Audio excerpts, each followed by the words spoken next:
সমুদ্রের মাছের মধ্যে সবচেয়ে সুস্বাদু মাছ হচ্ছে রূপচাঁদা মাছ। আর সমুদ্রের মাছে প্রচুর পরিমাণে আয়োডিন থাকে। বিশেষ করে যাদের আয়োডিনের সমস্যা রয়েছে তারা কিন্তু বেশি বেশি করে সমুদ্রের মাছ খেতে পারেন। আসসালামু আলাইকুম সবাইকে। আজকের ভিডিওটা যদি ভালো লাগে অবশ্যই আমার চ্যানেলটি সাবস্ক্রাইব করবেন আর পাশে থাকা বেল আইকনটি ক্লিক করে দিবেন। তো এখানে আমি 3টা মাছ নিয়েছি আর মাছ 3টা আগে থেকে আমি কেটে ধুয়ে রেখেছিলাম। লবণ দিয়ে ভালো করে ধুয়ে নিতে হবে। আর মাছগুলো এরকম করে কেটে নিয়েছি মশলা মাখানোর জন্য।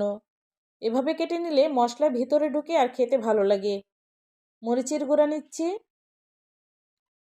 হলুদের গুঁড়া নিচ্ছি, স্বাদ মতন লবণ নিচ্ছি। একটু পানি দিয়ে মাছ মেখে নিব।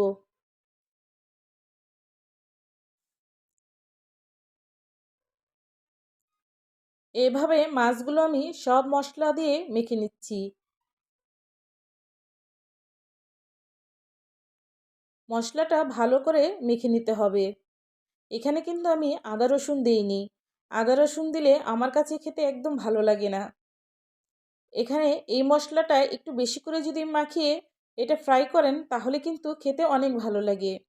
আর মশলাটা একটু বেশি দিয়ে এটা একটু রেস্টে রাখার পর এটার স্বাদ কিন্তু আরও বেড়ে যায়।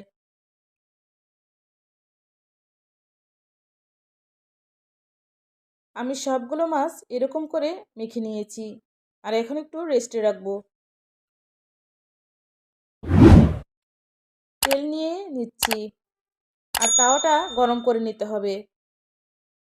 মাছগুলো দিয়ে দিচ্ছি।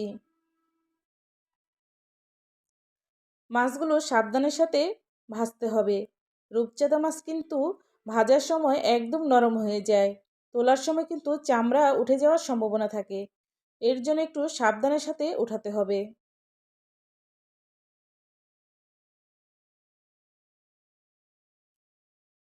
এভাবে আমি সবগুলো উল্টে দিব।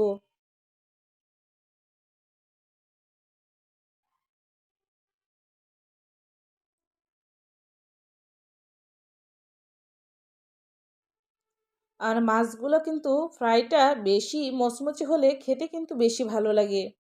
আর রূপচাঁদা মাছের দেখবেন কাঁটাটা সহ খেতে ভালো লাগে। তো মাছগুলো আমার ভাজা হয়ে গেছে, আমি তুলে নিচ্ছি। আর মাছ ভাজার তেলেতে আমি পেঁয়াজ কুচি দিয়ে দিব। পেঁয়াজটা একটু ভেজে নিচ্ছি। কাঁচামরিচ দিয়ে দিচ্ছি। একটু আদা রসুন এখানে দিয়ে দিব।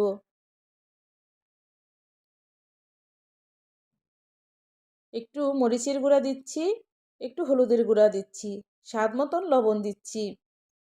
আমার কাছে এই মাখাটা খেতে অনেক ভালো লাগে মাছের সাথে। একটু পানি দিচ্ছি কষানোর জন্য। ধনিয়া পাতা দিচ্ছি। ধনিয়া পাতা দিলে এটা খেতে আরও বেশি ভালো লাগে।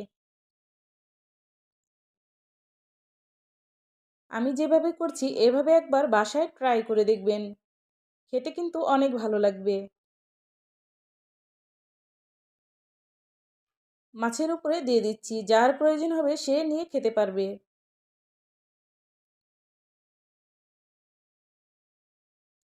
কাঁচামরিচ দিচ্ছি। মাছ ফ্রাইয়ের সাথে কাঁচামরিচ কিন্তু খেতে আমার কাছে অনেক ভালো লাগে। আর এই মাছ ভাজাটা পোলাওয়ের সাথে ভাতের সাথে কিন্তু খেতে দারুণ লাগে। আর এমনিতেও কিন্তু এই মাছ ভাজাটা খাওয়া যায়।